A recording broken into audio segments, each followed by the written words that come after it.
Mas nessa noite eu gostaria de estar compartilhando com vocês o motivo de nós podermos chegar aonde chegamos. E a série fala muito bem o porquê, quem ama anda junto, mas eu gostaria de perguntar a você, o tema dessa noite é uma pergunta. Quem ama anda junto, mas anda junto em pacto, se move em pacto ou se move por acordo? Anda por acordo ou anda por aliança? Você diz assim, mas não é tudo a mesma coisa, Jorge? Não, tem uma diferença. Primeira coisa que eu gostaria de compartilhar com vocês. Pessoas civilizadas se movem por acordo. Pessoas civilizadas se movem por acordo. Devido à emoção, pastor Ronaldo, eu esqueci. Dá para pegar dentro da minha bolsa o meu óculos, por favor, Aldo? Pessoas civilizadas se movem por acordo. Por isso existe até mesmo um texto bíblico que está, obrigado, querido, em Amós 3:3, que diz assim: como andarão dois juntos se não houver acordo entre eles? Vocês conhecem esse texto, não conhecem? Amós 3:3, como duas pessoas andarão juntas se não houver um acordo?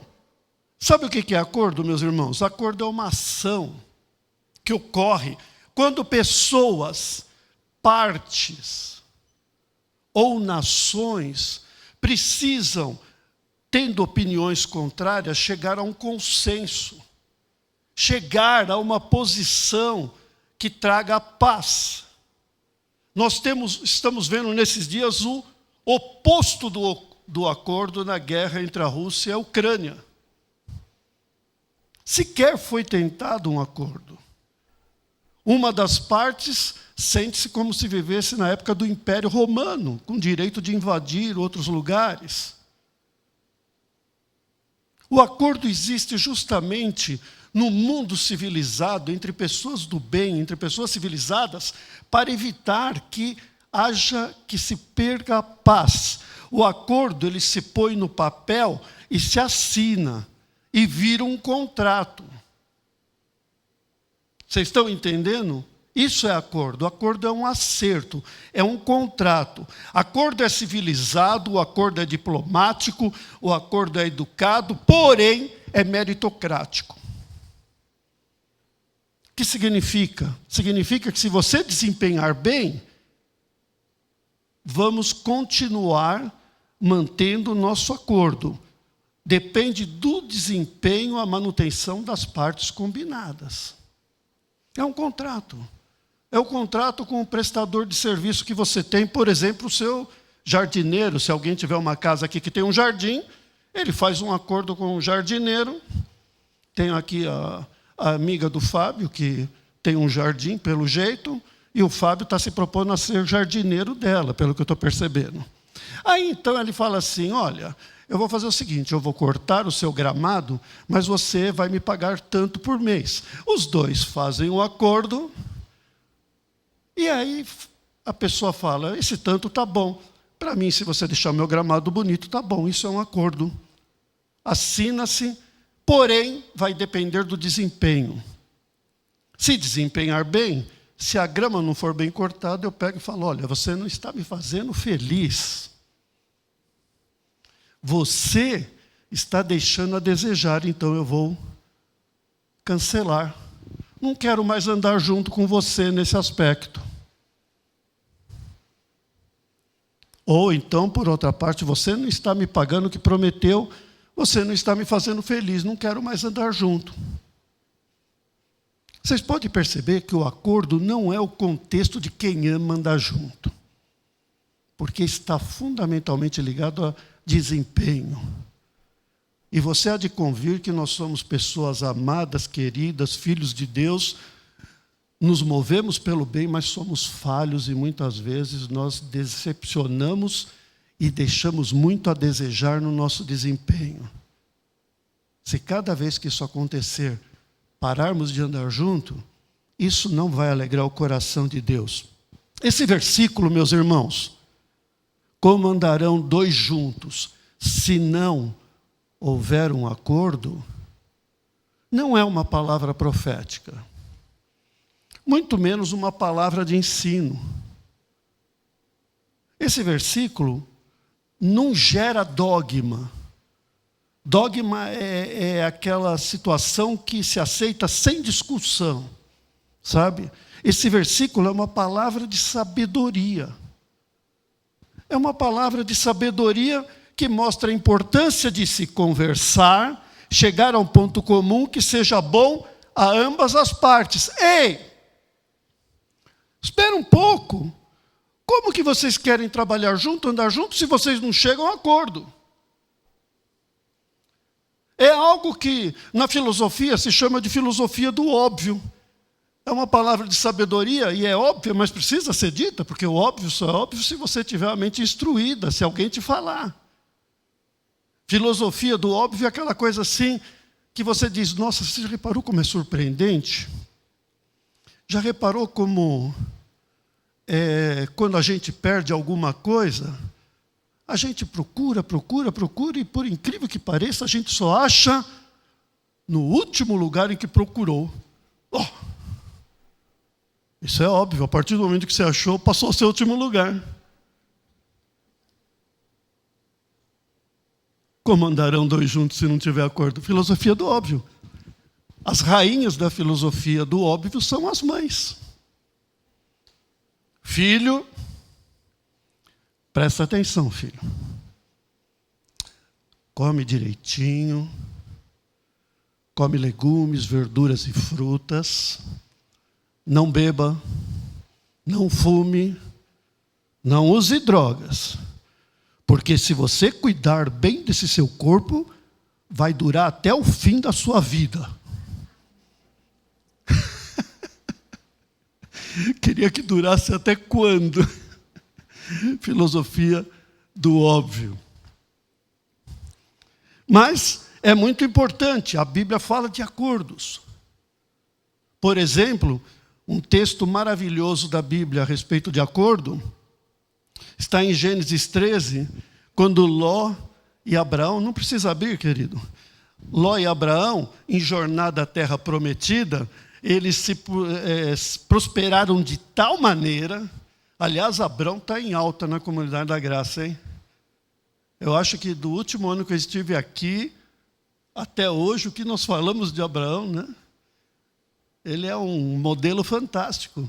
E Abraão, quando ele deixou a sua terra, a sua parentela, ele pegou e foi em direção, rumo à terra prometida, Canaã, mas eles prosperaram tanto, foi o sobrinho dele, Ló, também, prosperaram tanto os dois, mais tanto, que a terra não podia mais contê-los.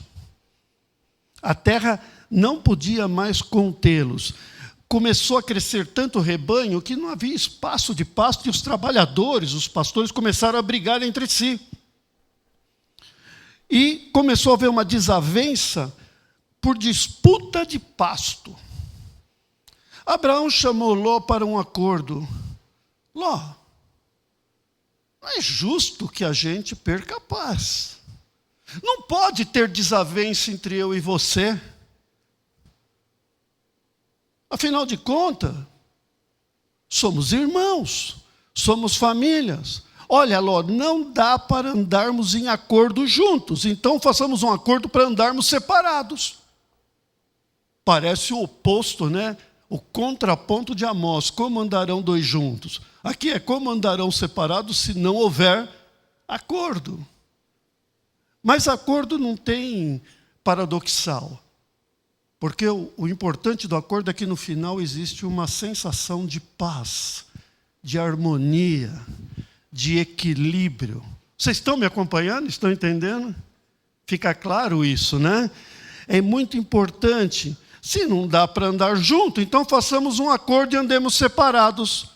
Ló, escolhe o lado que você quer ir, eu irei para o lado contrário.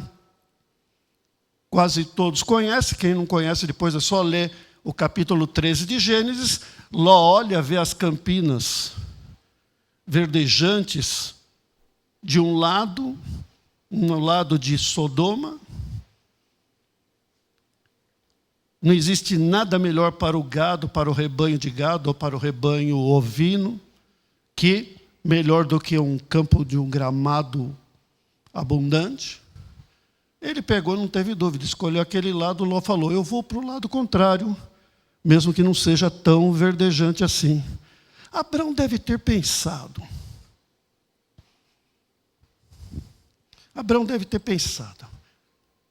Caramba. Quer dizer, caramba, eu não sei se ele pensou. Toda vez eu coloco caramba. Se der para cortar da mensagem, depois pode cortar, irmão. Mas ele falou: eu tenho uma promessa de Deus, de uma terra prometida. Eu tenho uma promessa de Deus de uma Canaã. Eu tenho uma promessa de Deus de que minha descendência será numerosa, eu abençoarei muitos povos, eu darei origem a uma grande nação. Sabe, eu não posso mais ficar perdendo tempo. Eu não estou em idade mais de perder tempo por causa de rebanho e brigas de pastores. Primeiro eu tenho que descascar esse abacaxi e resolver essa situação com meu sobrinho. Porque se eu andar em desacordo com o meu sobrinho, Deus não vai se agradar disso e pode até atrapalhar a minha herança. Então Ló pegou e preferiu ficar com terrenos piores. Tem hora, meus irmãos, como pessoas civilizadas, que é melhor nos desembaraçarmos de coisas, de descascarmos os abacaxis que precisam ser descascados. Mesmo que seja para ficar com os piores terrenos e pastos, mas Deus tem para Abraão, para mim e para você, meu irmão. Não é boi, não é carro, não é excesso de terra, não é nenhuma riqueza, nenhum tesouro que a traça e o ferrugem consomem, mas o que Deus tem para nós são tesouros nos céus e ainda uma promessa de vida, de paz, aqui nessa terra, com prosperidade, tendo tudo que é necessário. Tudo que é necessário. O acordo é importante nesse sentido. Não fica nessa encrenca familiar com seus amigos, sabe? Com os seus companheiros de trabalho, com os seus irmãos, com o seu cunhado. Não fica nessa encrenca não, meu irmão. Chega, para de quebrar a cabeça, fica transformando a sua vida num cabo de guerra. Fica transformando sua existência numa ausência de paz para saber quem tem razão. Ora, já me cansei aqui de inúmeras vezes dizer, é melhor ter paz do que razão. Tem gente perdendo a saúde, tem gente perdendo o tempo de vida, a alegria de ver as coisas simples da vida, por causa de desacordo. Para de quebrar a cabeça com os lós da vida. Faz um acordo, cai fora. Ainda vale a antiga verdade que mais vale um mau acordo do que uma boa demanda. Aquela coisa de que mineiro, a família da minha esposa é mineira. Mineiro dá um boi para não entrar numa briga, mas dá um rebanho se entrar nela para ir até o fim. Que bobagem! Que bobagem, isso não existe. Não tem sentido. O que Deus tem para você é muito maior. Você vai viver e vai colher do melhor dessa terra. Você vai reinar em vida com Cristo Jesus. Você vai ser uma bênção nessa vida aqui. Tudo quanto a sua mão tocar vai prosperar em cada dia da sua existência. Seus filhos vão ser uma bênção. É promessa de Deus. É promessa de Deus. Hoje tem aqui um amigo meu precioso, de longo tempo de aliança, amizade, uma amizade como poucos que eu tive, que é o meu querido pastor Aldo Galo. Fique em pé, por favor, Aldo. Trabalhamos juntos com noivos, desde quando eu tinha mais cabelo, o cabelo dele era preto. Andamos a cavalo juntos, tantas coisas, trabalhamos com um noivo. Fiz o parto da esposa dele nos 2 filhos. E hoje eu quero profetizar na vida do Aldo. O filho mais novo, Israel, está enfermo. Gostaria que você estendesse a sua mão para ele, porque Deus tem uma aliança conosco. Deus não tem acordo. E no nome de Jesus nós abençoamos o Israel, onde ele estiver, na sua casa. Amanhã, Senhor, quando ele começará o tratamento, o Senhor cuidará da inteligência dos médicos, da direção dos medicamentos, e ele dará a testemunha do teu poder. No nome de Jesus, assim seja. Deus abençoe, irmão. Tenho uma aliança com você. Conte comigo. Sabe, meus irmãos, nos movemos por aliança. Nos movemos por aliança. O acordo é uma premissa respeitosa, é civilizado, é importante, porém, quem ama com amor cristão, anda junto não por acordo, mas por aliança. Porque a aliança é o sistema de compromisso de Deus com a humanidade. Como, sabe, se eu fosse reescrever Amós 3:3, e até com humildade chamaria de Jorge 3:3, eu diria que, como 2 pessoas que se amam andarão juntas, se não empenharem a palavra, que representa a vontade de cada um, e não houver um pacto de aliança. Sabe? Querido casal que completou 50 anos, Rubens e Rosângela. Quero dizer para vocês que eu e minha esposa Edna, que aliás não está aqui porque os filhos vieram para casa, e aí já viu, né? Quando vem aquela coisa, neto, tal, e aí alguém tem que trabalhar, e ela ficou com a família. Eu e a Edna, nós somos amigos, andamos juntos há 52 anos. 52 anos de amizade. Eu sei que vocês estão falando, nossa, tão jovem, é que nós nos conhecemos no berçário, no hospital, quando éramos recém-nascidos, sabe? Mas, aí, sabe como é que foi? A gente estava no grupo escolar lá, sabe, Simone? Estava ali, fecha o ouvido você, tá? O que está do lado aí, o Ronaldinho. A gente estava, na época tinha ginásio e colegial, não era ensino fundamental e médio.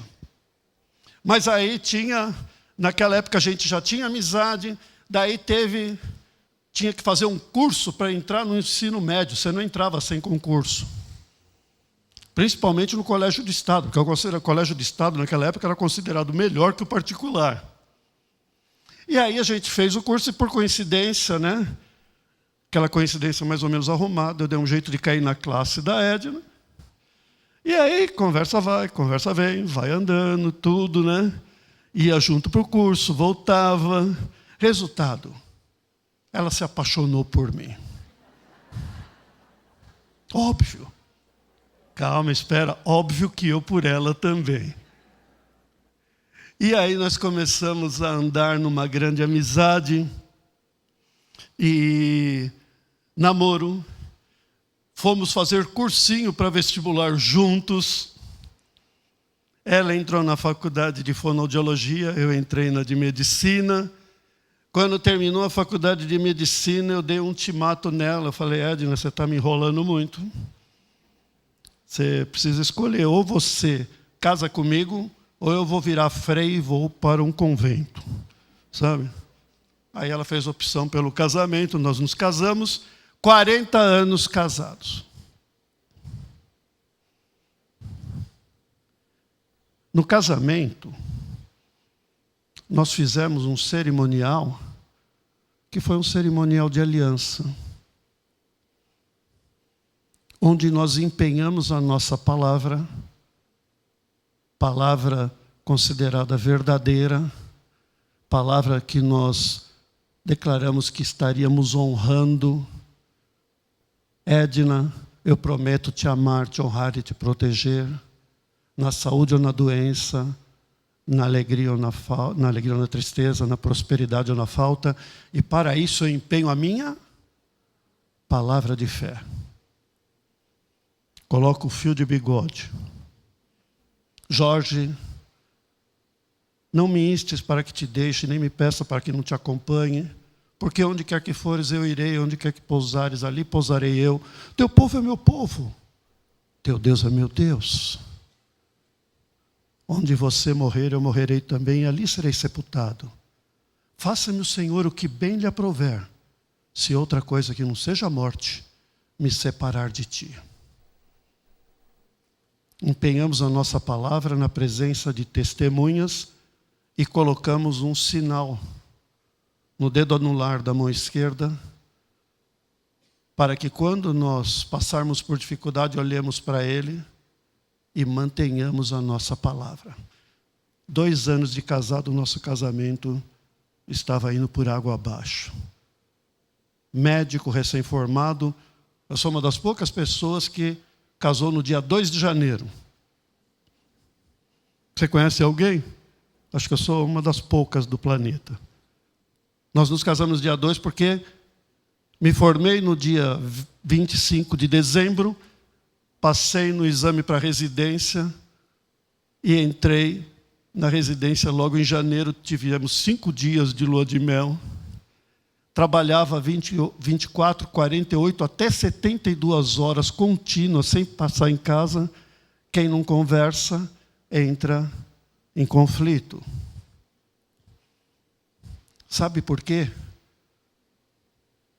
Nós passamos por tanto, isso foi uma das tempestades. Com certeza sempre tempestades mais geradas por mim do que por ela. Mas sabe por quê que continuamos juntos? Porque a gente sabia que tinha um erro, a gente sabia que estava em crise, a gente sabia que tinha um conflito, e a gente sabia que o que a gente tinha não era acordo, a gente tinha empenhado a nossa palavra perante Deus e perante os nossos convidados. E nós faríamos de tudo para manter aquela aliança. E assim a gente buscava acerto, e Deus enviava o acerto. E hoje, passado 40 anos, o nosso amor é infinitamente maior do que o primeiro amor da época do colégio. Hoje eu posso dizer para ela: és bela porque te amo.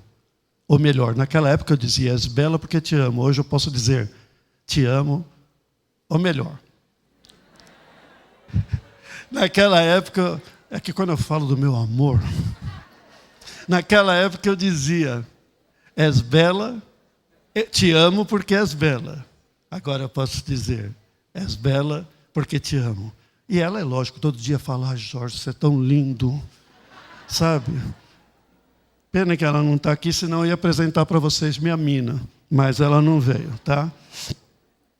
Mas isso a gente aprende com Deus, pessoal. Sabe por quê?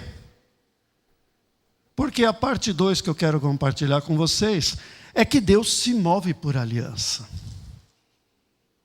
Deus se move por aliança desde a queda do homem. Como seria de outra maneira? Pode o homem desempenhar tão bem que agrade a Deus?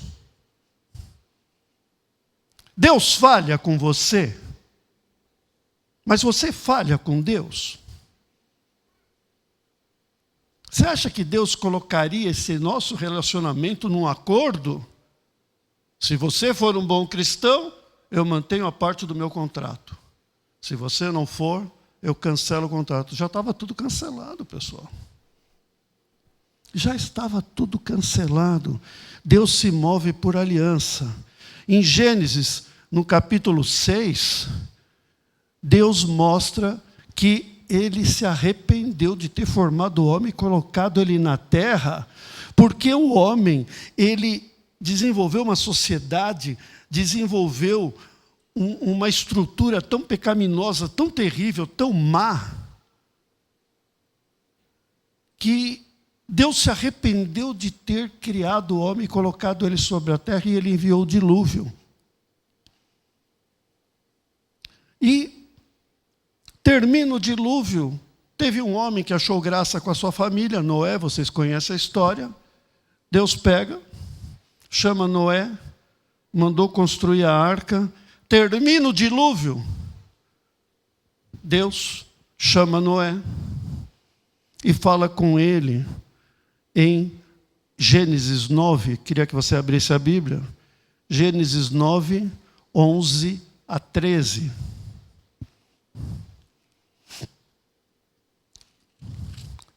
Gênesis 9, 11 a 13. Eis que estabeleço com você a minha aliança. Sem chance de acordo. Sem chance de acordo. Aliança. Não será mais destruída toda a carne por águas de dilúvio, nem haverá dilúvio para destruir a terra. Disse Deus: este é o sinal da minha aliança que faço entre mim e vós, entre todos os seres viventes que estão convosco para gerações perpétuas. Porém, nas nuvens o meu arco será por sinal da aliança entre mim e a terra. Deus empenhou a sua palavra dizendo: eis que nunca mais destruirei a terra com águas. Nunca mais. E vou colocar, olha, o sinal nosso que a gente usa no cerimonial do casamento, no pacto de aliança, é a aliança. Deus usou um outro sinal que é o arco-íris. Toda vez que você vê o arco-íris, você vai se lembrar do pacto que Deus fez. E eu ouvi, para minha tristeza, muitas pessoas dizendo, quando aconteceu aquela tragédia que entristeceu o nosso coração, que foi terrível, angustiante. Eu nunca tinha visto cena daquele naipe de Petrópolis. E tão ruim quanto a cena e as mortes, eu ouvi pessoas que diziam: por que Deus permite isso? Deus já havia dado a promessa dele, e depois de Petrópolis apareceu o sinal do arco-íris no céu. Não tem nada a ver, pessoal. É questão de semeadura e colheita. O homem trata mal a natureza, trata mal as beiras de rios, trata mal o clima. Semeou mal, colhe mal. Tá? Não confunda as coisas. O homem tem uma tendência a transferir a responsabilidade dos seus erros para Deus. Deus, onde estava Deus? Deus estava afundando em dor com aquelas pessoas dentro daquele ônibus em Petrópolis, que eu não esqueço aquela cena. Moltmann, um teólogo, ele passou pelo campo de concentração, ou melhor, ele descreve sobre a experiência de um judeu que ganhou o Prêmio Nobel da Paz, que estava no campo de concentração, e no campo de concentração estava tendo uma execução sumária, exemplar. Eles davam aquele espetáculo, matavam pessoas para servir de exemplo. No campo de concentração, na Segunda Guerra Mundial. E colocaram 2 adultos judeus e uma criança judia. Enforcaram. Os homens rapidamente morreram, porque pelo peso estrangularam e morreram. Mas a criança não tinha peso e ela ficava agonizando. Agonizando. E agonizando. E as pessoas olhando aquilo lá. A criança se debatendo. E naquela hora, aquele judeu que ganhou o prêmio Nobel, me fugiu o nome agora, ele falou, ouviu uma voz dele, de uma pessoa que estava assistindo à execução, um outro judeu também do campo de concentração. Onde está você, Deus? E a criança persistia em segundos intermináveis e novamente ele dizia, onde está você, Deus? E aí diz que naquela hora o Espírito falou, Deus falou ao ouvido daquele homem, eu estou ali naquele corpo, agonizando juntamente com ele, porque Deus ama o mundo de tal maneira, a mim e você, que deu o seu único filho para morrer por nós, sendo nós ainda pecadores. Deus é nossa sombra, nossa direita, diz a palavra de Deus. Tem horas que você não vê sua sombra. É quando o sol está mais árido, meio-dia, e Deus está sob os seus pés, fazendo solo para você caminhar. Nos piores momentos da sua vida, Deus não te desampara, Deus não te abandona, Deus te ama, Ele é teu Deus, tem uma aliança com você, não tem acordo, incondicionalmente Ele ama você e a mim. Glória a Deus. Glória a Deus.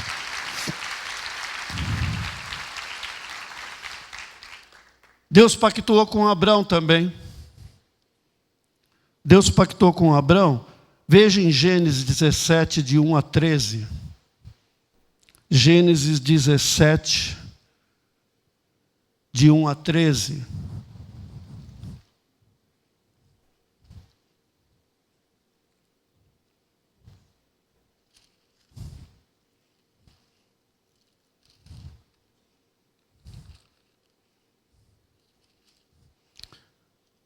Diz 17:1.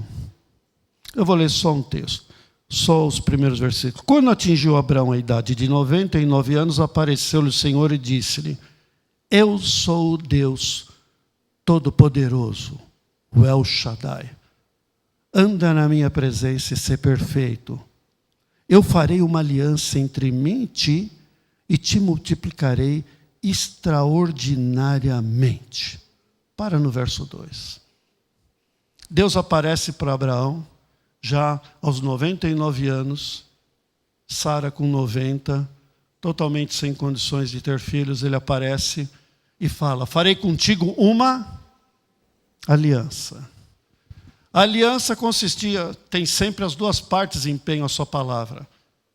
A palavra de Deus já havia sido dita lá em Gênesis 12. Abraão, condição: sai da tua casa, da tua parentela e vai para uma terra que eu vou te mostrar. Você não precisa saber onde é que é. Essa era a condição. O que eu vou fazer na tua vida, Abraão? Em ti serão benditos todos os povos da terra e farei de ti uma grande nação. Farei de ti uma grande nação. Qual era o termo da aliança? Deus colocou um arco-íris no céu? Não. Deus colocou um anel de ouro? Não. O sinal dessa aliança seria a circuncisão. Circuncisão é a retirada do prepúcio do pênis do homem. Logo quando nascia no 8º dia, tirava aquela pele, o próprio sacerdote faz. Esse é o sinal da aliança feita na carne, aliança entre Deus e o povo judeu, de que Abraão seria abençoado, e todo mundo fez a circuncisão. Abraão circuncidou todo mundo, depois todas as crianças que nasciam no 8º dia é circuncidado até os dias de hoje. Até os dias de hoje. Quando nós vamos para o livro de Hebreus, já no Novo Testamento, se você abrir no capítulo 11, veja o relato que interessante a respeito dessas promessas e dessa aliança. No verso de número 11, Hebreus 11, no verso de 8 a 13. Hebreus 11, verso de 8 a 13.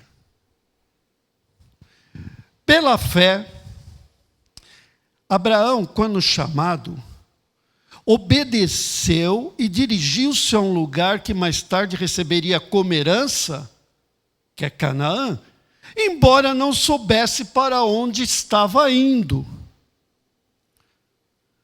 Daí ele vai falando que pela fé ele peregrinou pela terra prometida, habitou em tendas, ele viveu como estranho, do mesmo jeito Isaac e Jacó, co-herdeiros da mesma promessa.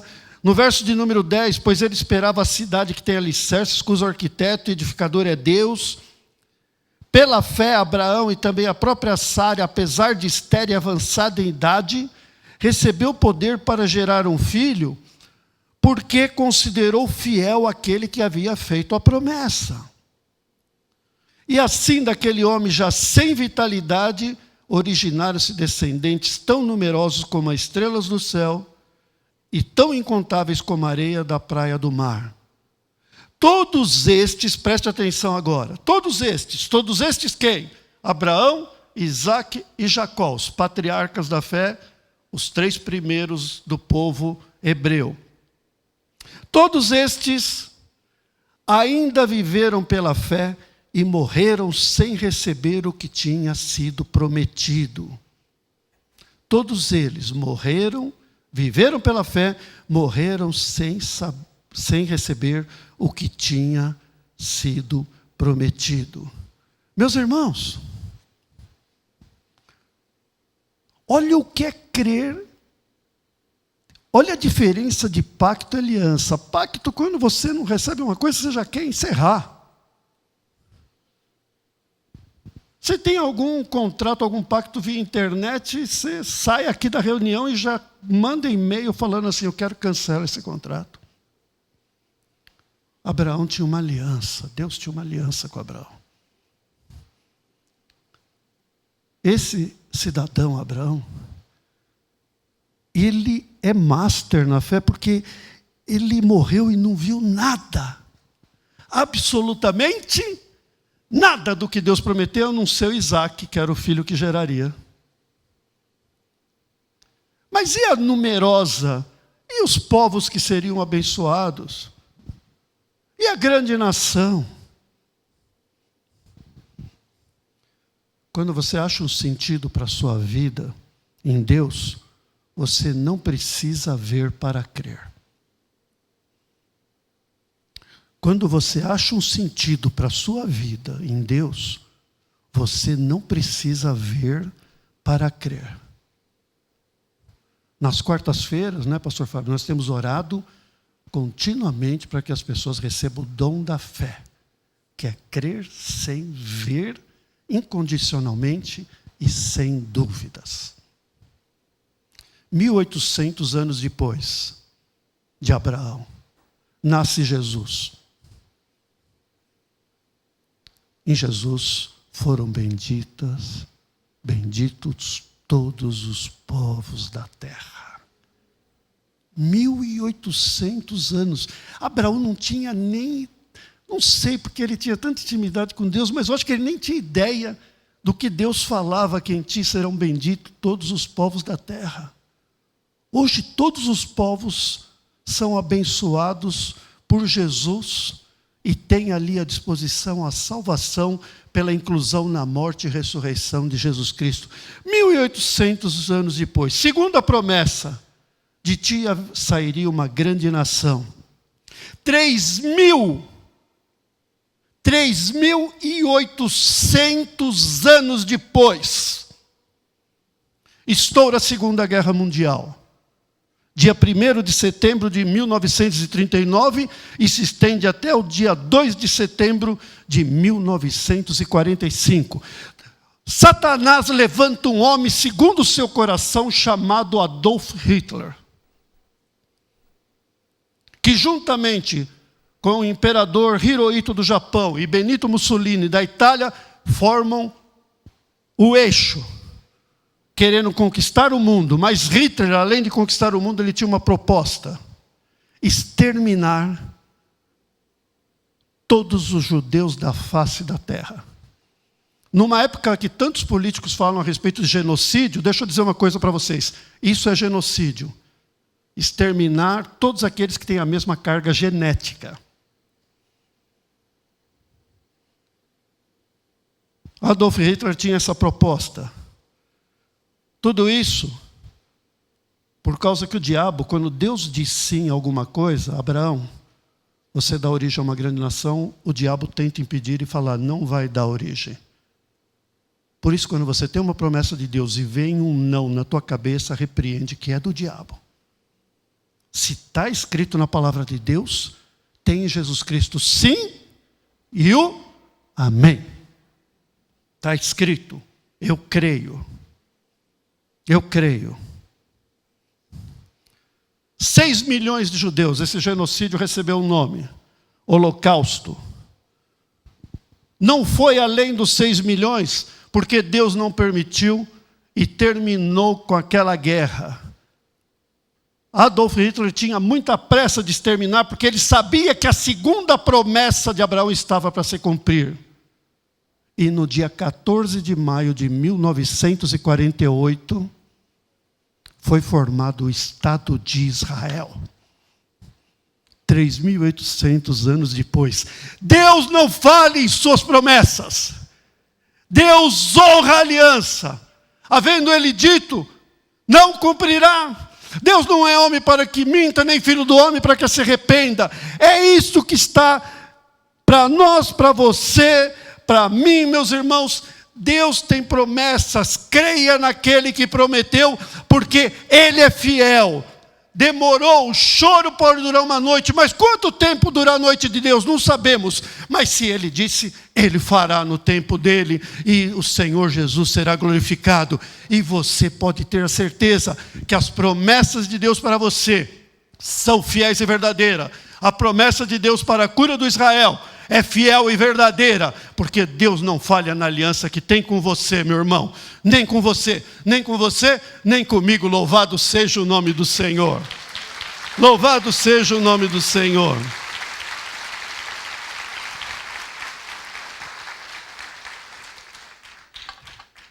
E caminhando para a última parte,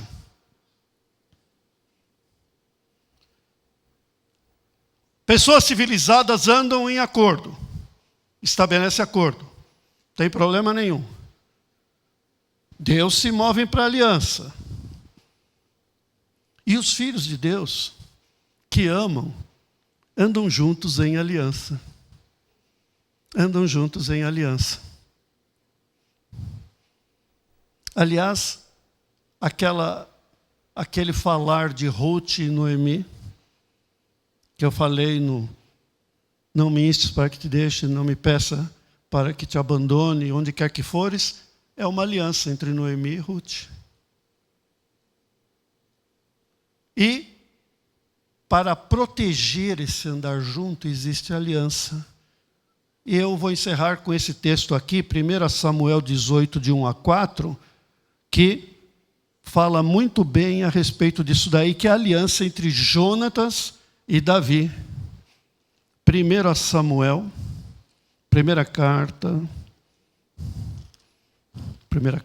primeiro livro de Samuel, 18.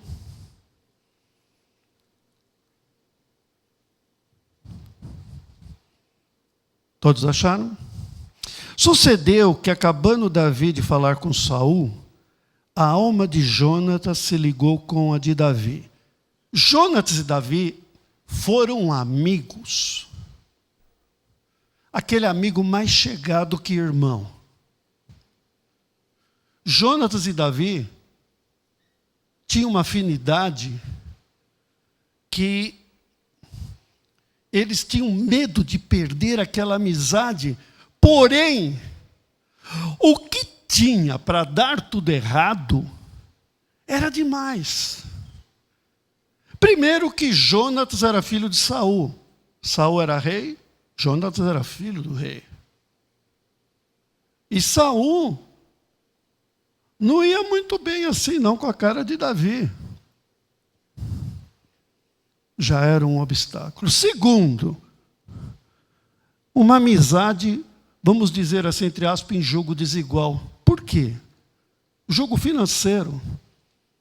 Imagine Jonatas, filho do rei, carros, cavaleiros ao seu dispor, mantos, bordado a ouro, tudo que ele precisava na mão, grande poder. E Davi? Davi, cuidador de ovelha no pasto, sem eira nem beira, como dizem lá em Minas, sem nenhum lote para cair morto no chão. Lote é terreno, tá? Para quem não conhece esse termo mineiro. Sabe?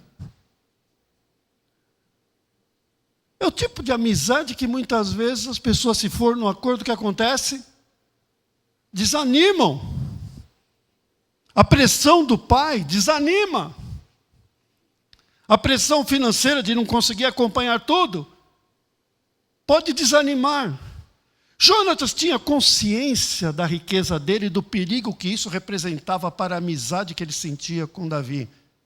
Então ele falou, não vamos fazer acordo de amizade não, nós vamos fazer uma aliança, nós vamos empenhar a nossa palavra. E aí, no verso 2, vamos ler de novo 1. Sucedeu que, acabando Davi de falar com Saul, a alma de Jonatas se ligou com a de Davi, e Jonatas o amou como a sua própria alma. Saul naquele dia o tomou e não lhe permitiu que tornasse para a casa do seu pai. Jonatas e Davi fizeram uma aliança, porque Jonatas o amava como a sua própria alma. Toda aliança envolve a palavra empenhada de dois lados, querendo a mesma coisa, mas tem que ter um símbolo, não tem?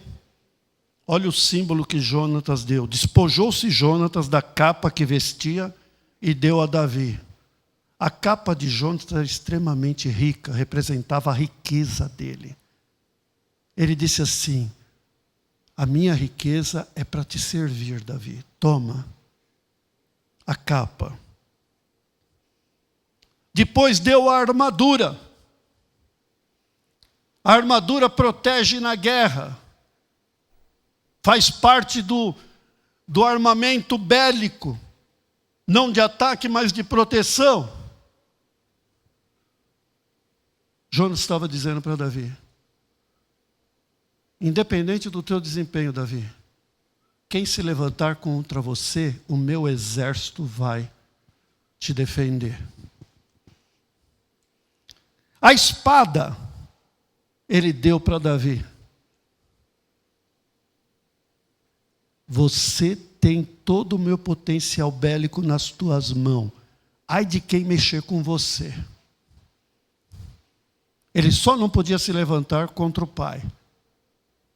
Mas eu imagino Davi, no caminhada dele depois, quando ele colocava aquela espada em algum lugar, na hora que ele estava com o grupo dos valentes dele, que ele pegava e deixava a espada no chão, em alguma mesa, as pessoas olhavam para aquela espada e já tinha cuidado e se afastava. Opa, essa espada é a que Jonatas deu para Davi.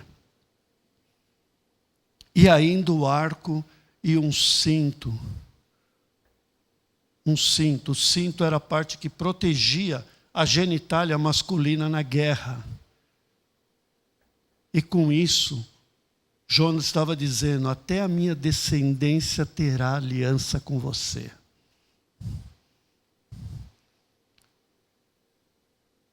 Os dois continuaram em amizade, só que no correr do tempo, veja em 1 Samuel 31, 1 e 2. Último capítulo de 1 Samuel. 1 Samuel 31, verso 1 e 2. Nesse tempo, os filisteus pelejaram contra Israel, e tendo os homens de Israel fugido de diante dos filisteus, caíram feridos no monte Gilboa. Os filisteus apertaram com Saul e seus filhos e mataram a Jonatas. Mataram Jonatas. Jonatas morreu. Davi pranteou. Davi manteve um luto de pranto. de angústia, de rasgar as roupas, vestir-se de saco, como era tradição na época, de jogar cinza sobre a sua cabeça, durante um período, se tornou rei, a vida continuou, mas ele nunca esqueceu a amizade que ele tinha e que tinha sido firmado por aliança. E havia a questão do cinto, da descendência. E um dia, Davi pega e fala assim, ele não esquecia Jonas, ele falou, será que tem algum descendente de Jonas que está vivo? Veja em 2 Samuel, no capítulo de número 9. 2 Samuel, capítulo 9, verso 1. Se o pessoal do louvor quiser já estar ocupando os seus lugares.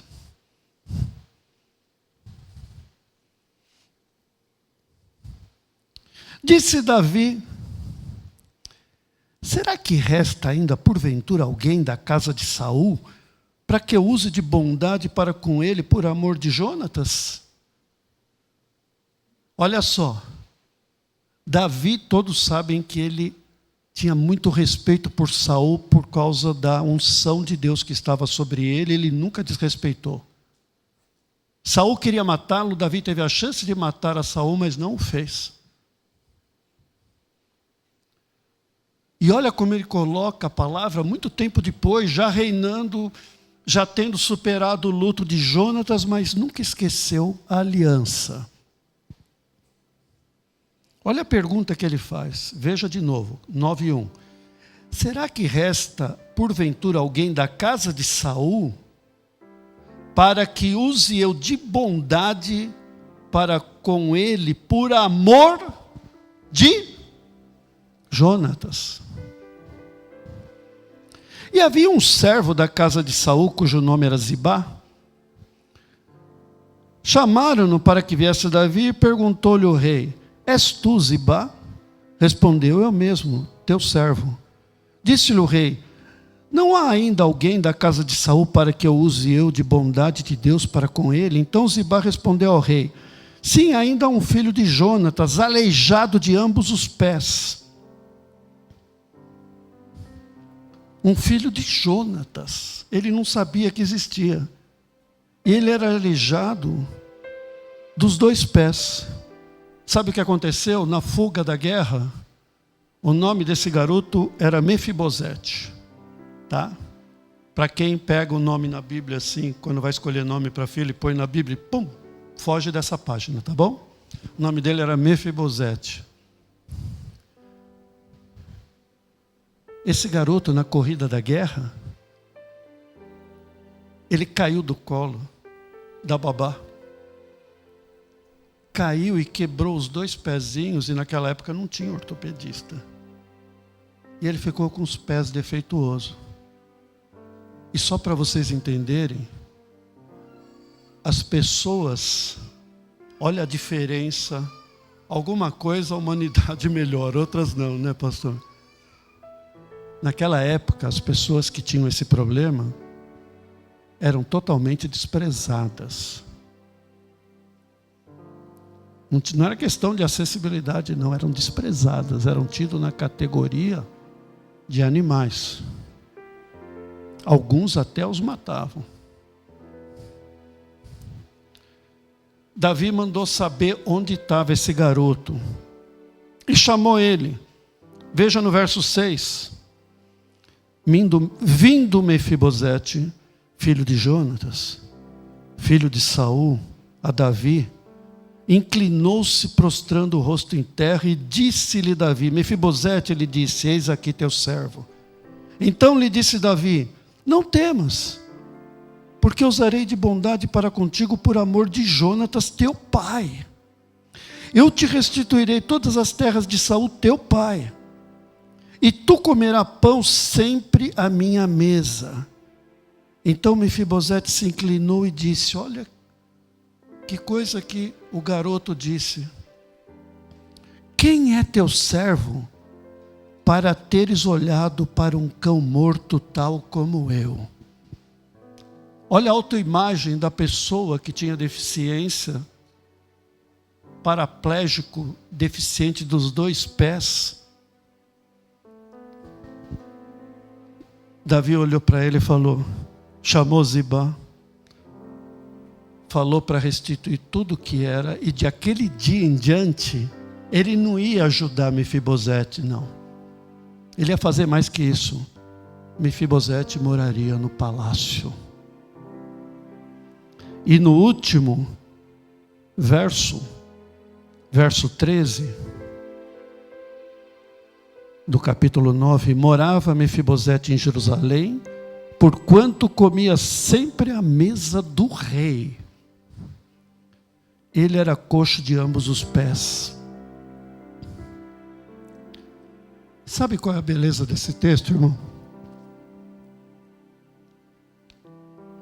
Que é maravilhoso. A mesa do rei tinha aquelas toalhas toda trabalhada ricamente, que ia até o chão. E quando Mefibosete sentava naquela mesa, ninguém via que ele era coxo. Sabe por quê? Porque a aliança não acusa, irmão, protege. A aliança enxerga a possibilidade onde todos veem exclusão. O pacto diz assim, você não me faz feliz, eu vou para outro lugar. A aliança diz assim, você no momento não está me fazendo feliz, mas eu vou te proteger, vou te honrar, vou te amar. Em qualquer situação, na saúde ou na doença, na alegria ou na tristeza, na prosperidade ou na falta, eu vou empenhar a minha palavra perante Deus. Sabe, ouvir de Deus é muito fácil. Viver como Deus quer, eu aprendi aqui. Quem me ensinou isso foi o meu pastor Carlos Alberto de Quadros Bezerra. E agora, eu faço isso da mesma forma, publicamente honrando o meu pastor, Ronaldo Bezerra. Ronaldo querido, Simone, Ronaldinho, me perdoe, está me fugindo o nome da menina. Sofia. Quero dizer da minha aliança que eu tenho com vocês. Embora você nunca me desaponte, você até me paga churrasco. Aliás, ele só sabe pagar churrasco. Eu não sei o que ele tem com churrasco, pessoal. Eu queria comer beterraba, abobrinha. Sabe, eu tenho cara de vegano, não tenho?